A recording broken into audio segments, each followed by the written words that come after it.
In the last episode, we traced the roots of the Western vampire, where the myth began, and how it transformed into the modern vampire stories we know today. So we will shift our focus east and discuss Asian vampire stories told through novels, manhwa, and manga. These vampires aren't always about fear or immortality. Often, they are about loneliness, desire, morality, and the quiet struggle of existing between human and monster. They can be subtle, emotional, and surprisingly beautiful.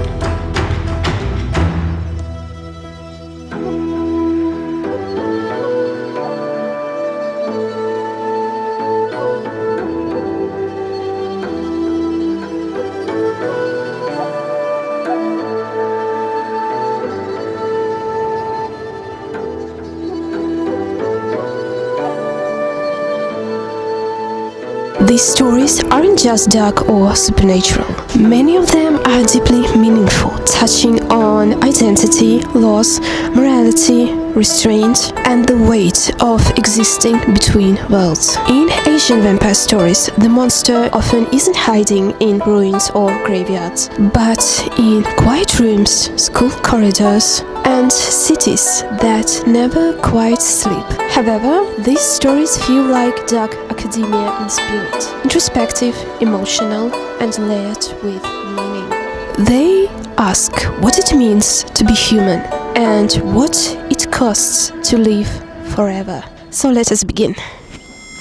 Alright, our first book, The Midnight Shift, a Korean urban vampire novel that, for me, completely redefined what vampire fiction can be. This isn't a story about seduction or eternal love. It's a story about work, exhaustion, invisibility, and survival in a modern city. At its core, The Midnight Shift is set in a modern South Korean city, where vampires exist quietly alongside humans. They don't live in castles, they don't rule the night. The vampires operate in shadowy and often overlooked corners of Seoul, in places like care homes and hospitals. They are described as the men behind the men, often occupying spaces and roles that go unnoticed by the mainstream. The story follows two intertwining timelines. The present, a police officer named Suyen.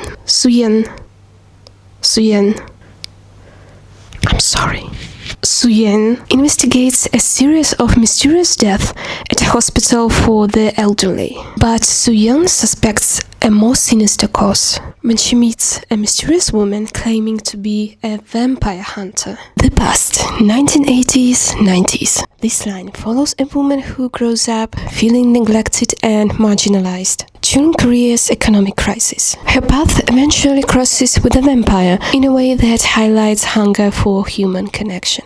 We see vampirism as loneliness. Instead of romanticized or powerful monsters, vampires here are symbols of grief, isolation, and marginalization. They prey on those whom society has already abandoned, elderly and the lonely. The book also explores the breakdown of family bonds and the loneliness epidemic in modern society. I found a perfect description for this book. It's a lyrical meditation on morality rather than a traditional horror thriller. The supernatural element is subtly woven into everyday life, which makes the story feel unsettling in a very quiet, realistic way.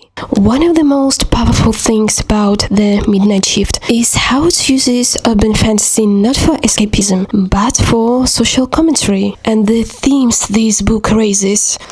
The author addresses severe social isolation, a lack of social contact, relationships, and community connection in South Korea. But I think it's relatable for the whole world nowadays. Vampires in the story don't just seek blood, they track what author calls the scent of lonely blood. This serves as a metaphor of how marginalized people, those without community or family ties, become prey for social indifference. Another theme is gender and workplace pressure. Seon's experience as a female detective highlights the rigid hierarchies and sexism within modern workforce. Her superiors dismiss the suicides of the elderly because they don't value the victims, while Soo-yeon's empathy is seen as a weakness. The theme of adoption and identity. One of the main characters, Violet, a Korean girl adopted by French parents, reflects the complex history of international adoption in Korea. Her journey touches on the feeling of being an outsider in both one's biological and adoptive homelands. Another theme, redefining family. In a culture where bloodlines, blood ties are historically vital, the book suggests that chosen family, like Soo-yeon's bond with grandma Ishin, can be stronger and more compassionate than the biological ones.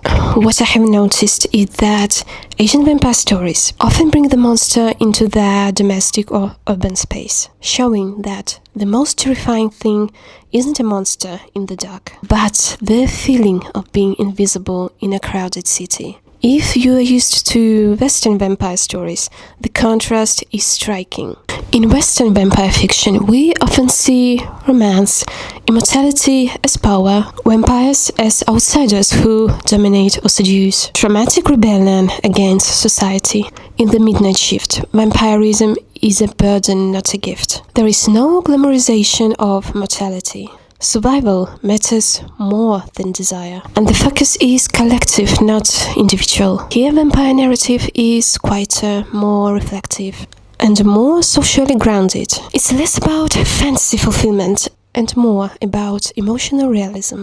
Rather than asking us to envy vampires, this novel asks us to recognize ourselves in them. I think you'll love The Midnight Shift if you enjoy Korean literature, Asian fantasy with subtle supernatural elements, urban fantasy with social commentary, quiet, introspective novels, vampire stories that feel different and meaningful. If you're tired of romanticized vampires and want something more thoughtful, this book is a perfect place to start. The Midnight Shift proves that the vampire fiction doesn't have to be loud, romantic, or dramatic to be powerful. Sometimes the most haunting stories are the ones that feel closest to real life. If you prefer Gothic, atmospheric vampire stories, this might be not the best choice for you. But if you like quiet, modern, urban vampire stories, you will definitely enjoy this one. When we think of vampire stories, most of us often imagine Gothic castles and European legends. But this Korean manhwa has completely reimagined vampires. Unholy Blood, also known as White Blood, is one of the most influential modern examples. Unholy Blood is set in a modern world where vampires openly coexist with humans, but not peacefully. Vampires are often associated with crime, violence, and chaos, creating deep fear and resentment among humans. At the center of the story is Hyan, a seemingly ordinary college student, who also happens to be a pure-blood vampire, one of the most powerful beings in this world. Hyan desperately wants a normal human life. She suppresses her powers, avoids conflict, and believes that restraint is the only way to coexist. But when violent vampire crimes escalate and her past begins to catch up with her, Hyan is forced to confront the reality of who she is and what she can no longer ignore. The story quickly expands into a clash between corrupt vampires who abuse their power, humans caught in the middle, and a protagonist who refuses to become a monster. What makes Unholy Blood special is that its action is never empty spectacle. Every fight is tied to a moral choice. Hyan's struggle isn't just about winning battles, it's about how much violence is justified and whether purity comes from power or restraint. This story explores themes like responsibility that comes with power, self-control versus revenge, inherited guilt and generational trauma, choosing compassion in a brutal system. Despite the fast pacing and dramatic visuals, the story constantly asks, is it possible to protect others without becoming what they fear? That question gives emotional weight to every confrontation and makes the hype feel earned rather than shallow. Instead of leaning heavily on Gothic horror or Western romantic tropes, it blends Korean webtoon aesthetics, action-driven storytelling, and ethical, almost philosophical conflict. Vampires here are not mysterious outsiders. They are a structural part of society, with rules, hierarchies, and consequences. Their focus is less on seduction or immortality and more on social responsibility and control. Vampires aren't just chaotic monsters. They exist with a strict hierarchy that governs power, behavior, and punishment. And I have never seen such an interesting vampire structure before. At the very top, there are pure blood vampires. Pure bloods are incredibly rare and overwhelmingly powerful. Their blood is seen as sacred, and their existence alone shapes the balance of power in the world. Our main girl belongs to this group, which is why her restraint means so much. She isn't just strong, she's symbolic. And I forgot to mention, they are actually immortal, or at minimum possesses a very long, ageless life. Below pure blood vampires, there are lions. Elite vampires chosen to enforce order. The lions function as enforcers of vampire laws, hunters of rogue vampires, and a bridge between human authorities and the vampire world. They are feared, respected, and tightly controlled. Becoming a lion isn't about freedom, it's about submission to structure and duty. But they are not immortal. They live for 10 till 14 years in the wild and up to 20 years in captivity. And at the bottom we have regular coveted vampires. They have a very short lifespan, typically living for only 5 years. So they are not immortal like traditional vampires. Instead, they are created through infected blood and must consume the blood of a pure blood vampire to extend their life beyond this short 5-year period. This rigid vampire structure reinforces one of the most central Unholy Blood's ideas. Power without discipline leads to destruction. Pure bloods represent potential, immense strength that could save or ruin society. The lions represent control, the attempt to contain violence through authority. Hyan exists uncomfortably between the two. She's powerful enough to dominate but chooses restraint, challenging the idea that morality comes from hierarchy alone. This mirrors real-world systems where power is centralized, authority enforces order, and individuals are judged by their role rather than their character. Rather than glorifying vampire dominance, Unholy Blood questions whether any system built on fear and force can truly create peace. This also reflects broader themes in Korean storytelling: power tied to duty, individual sacrifice for collective safety, morality shaped by social systems. In this way, Unholy Blood stands alongside other Asian vampire stories that treat vampires not as fantasy escapism, but as a lens for examining society. What I have noticed, compared to Western vampire fiction, the romance is secondary, not central. Vampirism is treated as a social problem, not a fantasy. Power is something to restrain, not indulge. Rather than glamorizing vampires, Unholy Blood asks whether absolute power can ever be morally clean. This makes it feel modern, grounded, and culturally distinct, even while being incredibly entertaining. And yes, we also have a romance here, but it's slow, restrained, and never the main focus. It's secondary to the action and moral conflict, grounded in trust, protection, and shared values, not melodrama. Now, who should read Unholy Blood? I think you love Unholy Blood if you enjoy Korean manhwa and webtoons. Korean manhwa and webtoons. Action-heavy stories with meaning. Vampire fiction that feels fresh. Morally complex protagonists. Stories where style and substance coexist. I think it's a perfect entry point into Asian vampire fiction for readers who want both adrenaline and depth.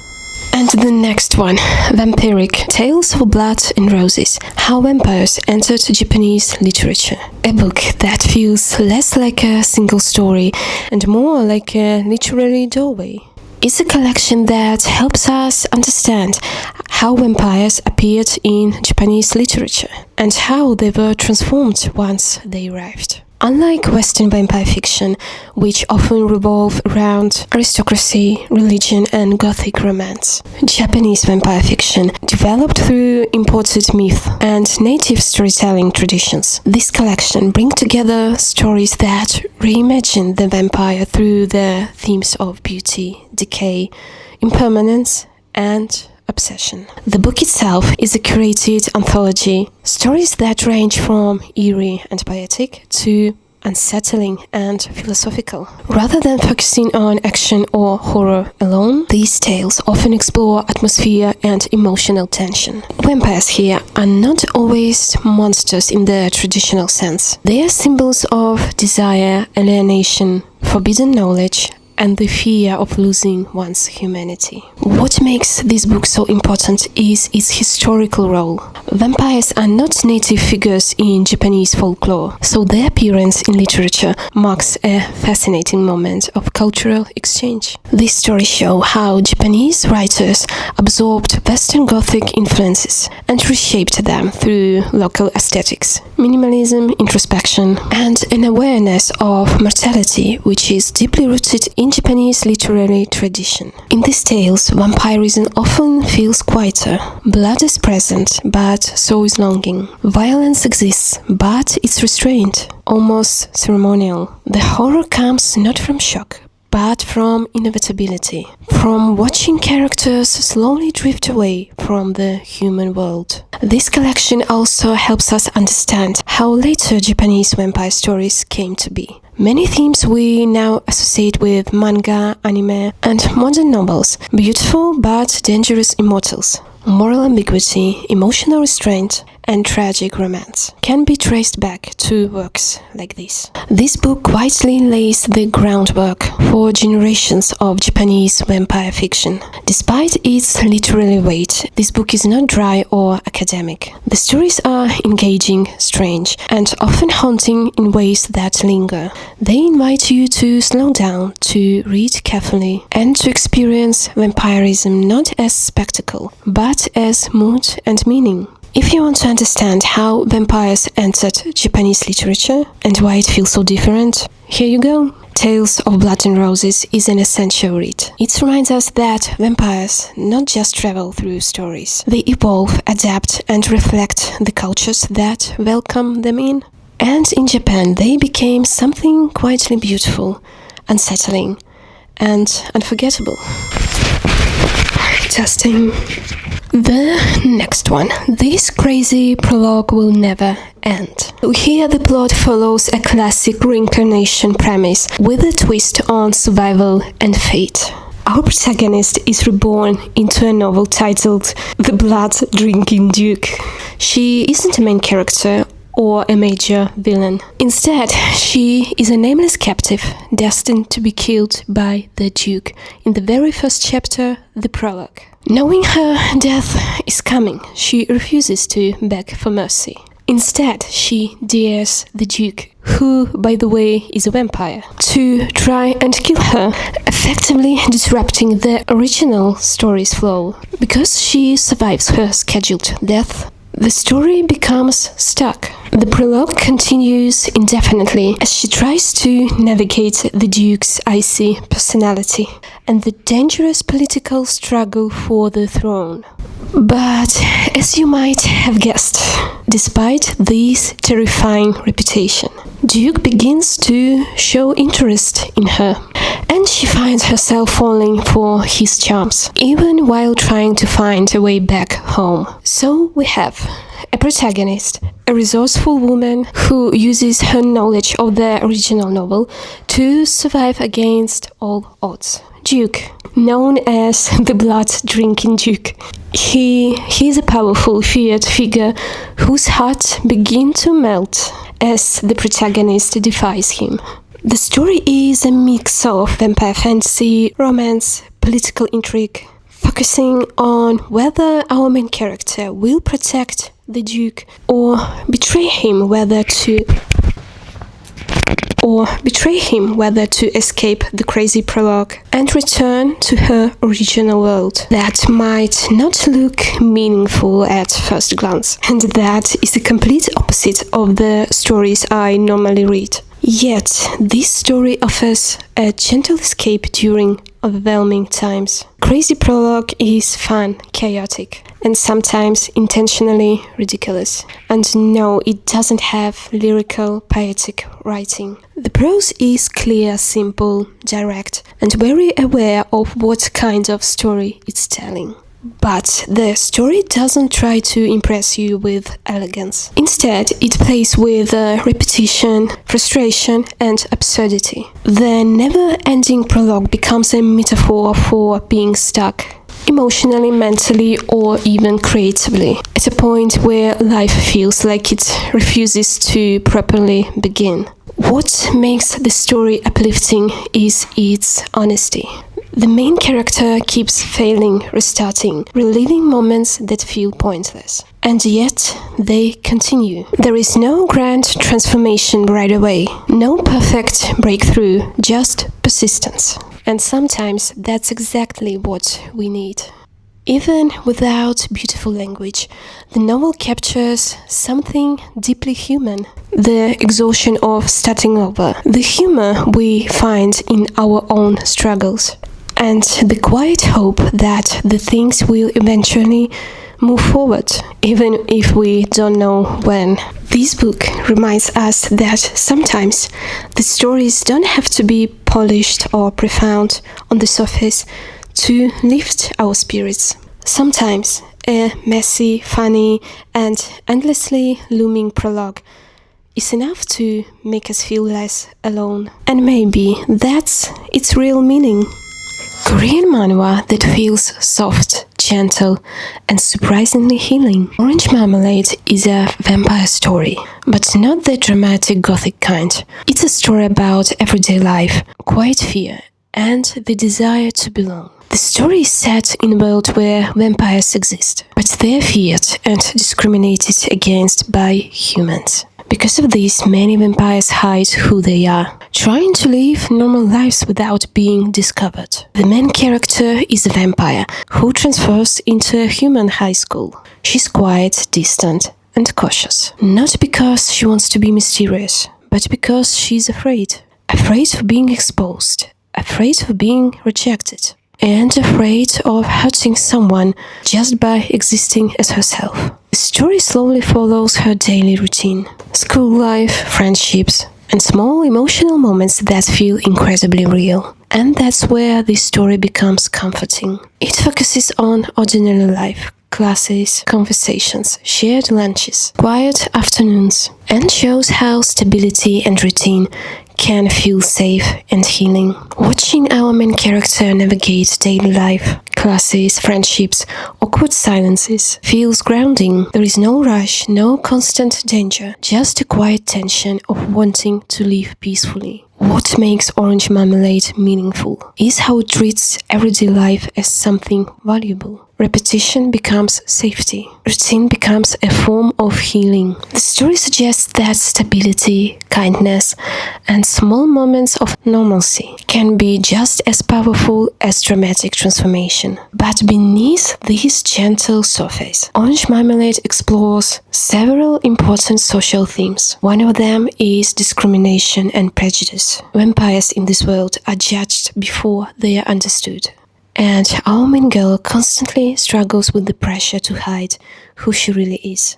The story reflects real-life experiences of being treated as an outsider. showing how fear and misunderstanding can isolate people. Our girl's journey isn't about just hiding safely. It's about learning whether she can be accepted while being who she is. The story gently asks how much of ourselves we change just to be loved, and whether true belonging requires vulnerability. The romance here also is connected to these themes. Our main girl develops a relationship with a popular and seemingly confident student, who, at first, represents everything she feels separated from. Their romance isn't fast or dramatic. It's slow, awkward, and filled with emotional hesitation. The story also explores how love can challenge prejudice. Their relationship forces both characters to confront their fears and assumptions. When people allow themselves to truly understand each other, I think this story can be helpful if you are feeling out of place, anxious, or tired of being different. It understands the exhaustion of hiding the parts of yourself and the comfort that comes from simple human connection. Orange Marmalade reminds us that healing doesn't always come from big moments, but from routine. From sitting in the same classroom, sharing food with someone you trust, or realizing that someone sees you and still chooses to stay. It nudges us to remember that belonging doesn't require perfection.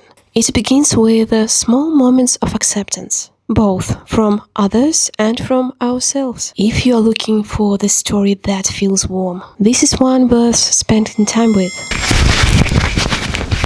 And I don't know how it happened, but I forgot to mention two incredible books that I really like into my previous video about Western vampire stories. So I really would like to mention them here. I hope you understand.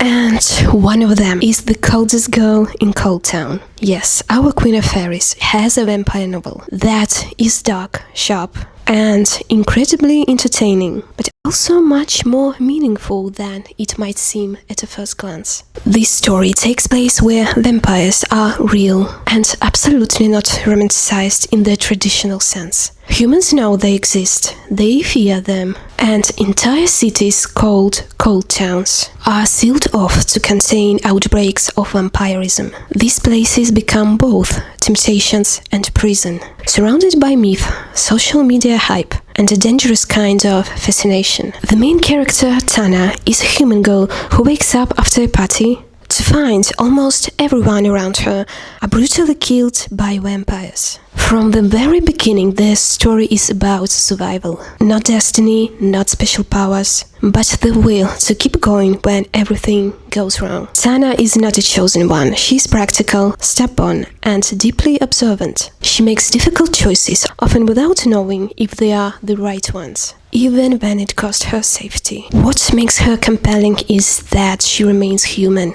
in a world that constantly pushes people toward monstrosity. The plot follows Tana's journey toward Coldtown. After waking up as a sole human survivor of a house party massacre, Tana discovers a small scratch on her leg from a vampire's fang. Fearing she has been infected and will go cold, she decides to enter Coldtown to wait out their 88-day incubation period in isolation rather than risk infecting her family. Also, her ex-boyfriend, Aiden, was bitten and is already going cold. That means experiencing intense bloodlust. Tana enters Coldtown to find him a safe place where he won't be killed by humans or forced to kill someone outside the walls. And the last but not least, Tana rescues Gabriel, a mysterious vampire she found chained up at the party house. Despite his warnings, she feels compelled to help him reach Coldtown safely, as part of her reckless desire to save others. So her decision to go there isn't driven by curiosity or rebellion. She's trying to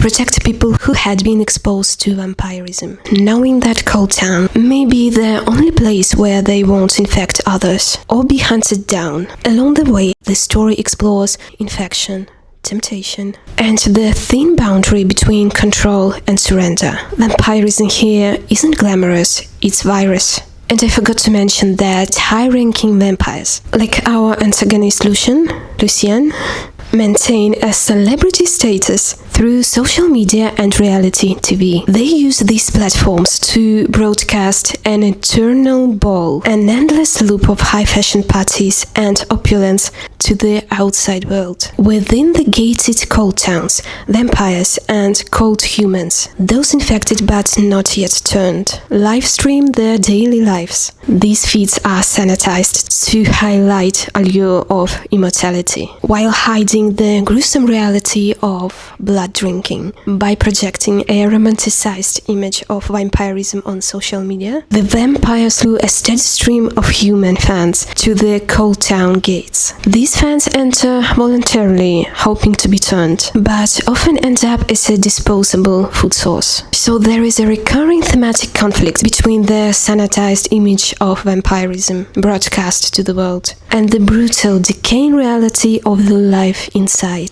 the walls.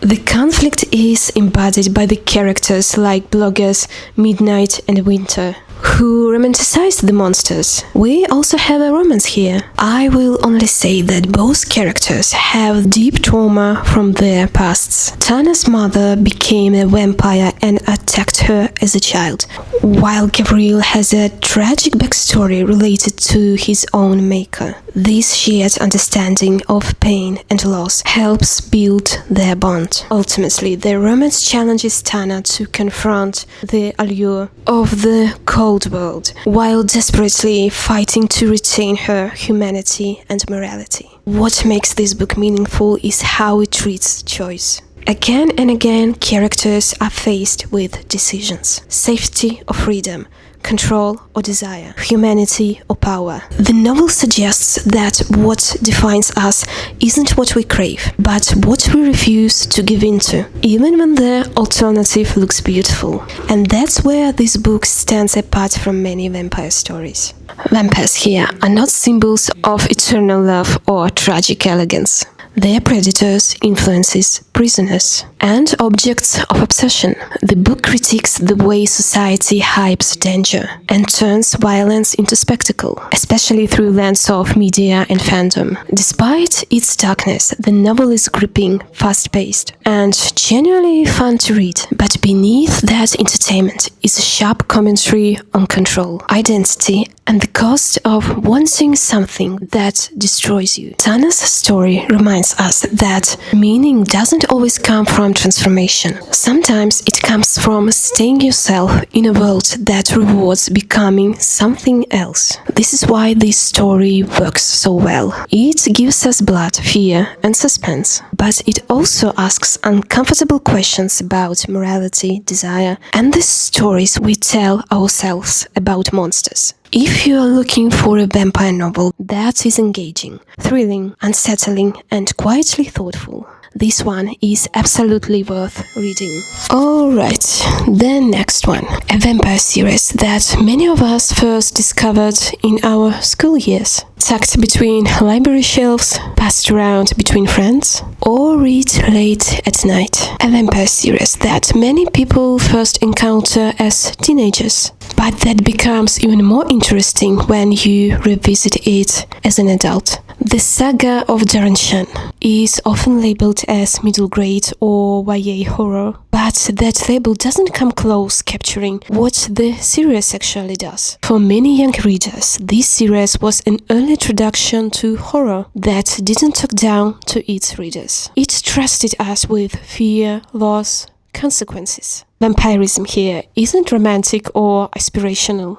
It's isolating, painful, and permanent. Becoming a vampire means losing your family, your childhood, and the possibility of a normal future. At its core, the story follows Darren, a normal boy whose life changes after a single choice: stealing a spider from a mysterious vampire at a freak show. This small decision puts him into a hidden world of vampires, half vampires, and moral rules that are far more darker and stricter than most vampire stories allow. For me, one of the most fascinating characters in this book is Latin Crapsley, the vampire who becomes Darren's mentor, and in many ways the emotional backbone of this series. At first glance, he looks like a classic vampire. Tall, elegant, mysterious, and emotionally distant. But very quickly, the story subverts this expectation. He isn't a charismatic savior or a cold manipulator. He's tired, restrained, and deeply burdened by the consequences of his past. What makes Crabtree interesting is that he represents the cost of survival. He has lived long enough to understand that every choice leaves scars, and that doing the right thing often means that someone still gets hurt. As Darren's mentor, he doesn't offer comfort or easy answers. He offers rules, discipline, and honesty. For younger readers, Crabtree often felt intimidating or frustrating, but rereading the series as an adult, his character becomes painfully relatable. He carries guilt, responsibility, and regret in a way that mirrors adulthood itself. He is also a rare example of a mentor who is allowed to be morally complex. He makes mistakes. He withholds information, chooses pragmatism over compassion at times. And yet, his care for Darren is undeniable,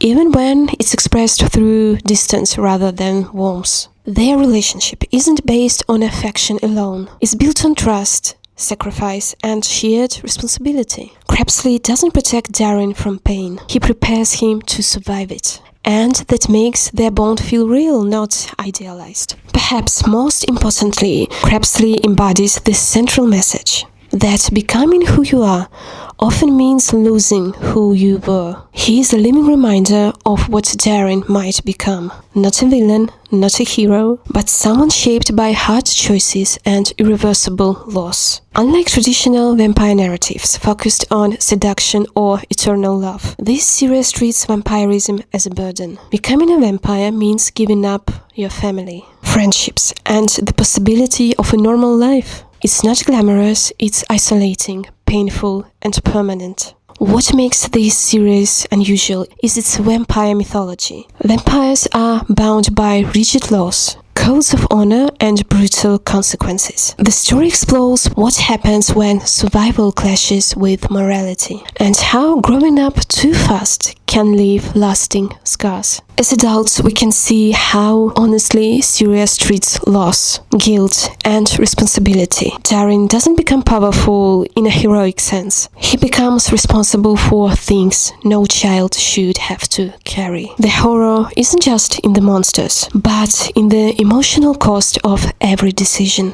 The books also grow darker as the series progresses. Themes of identity, destiny, and sacrifice become more complex, mirroring the reader's own growth. What begins as a creepy adventure slowly transforms into a meditation on fate and free will. What feels especially powerful when reading these books as an adult is how much they mirror growing up. Darren is forced to mature too quickly, to make impossible decisions, and to live with guilt long before he's ready. And as adult readers, we recognize that feeling. That's why this series still works for adults. Beneath the fast pacing and accessible writing is a story about ethical compromise, the consequences of choice, and what it means to live with irreversible decisions. It's also nostalgic and reminds us of the time when books first dared to be scary, when stories trusted us to handle darkness, and when reading felt like a private, secret world. For many readers, this series wasn't just entertainment. It was the beginning of a lifelong love for darker stories. The Saga of Darren Shan reminds us that vampire stories don't have to be romantic or elegant to be significant. They can be raw, unsettling,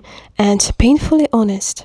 And that's exactly what makes them special or unforgettable. If you are looking for a vampire series that explores genre in an unusual, grounded, and emotionally impactful way, this one is absolutely worth reading.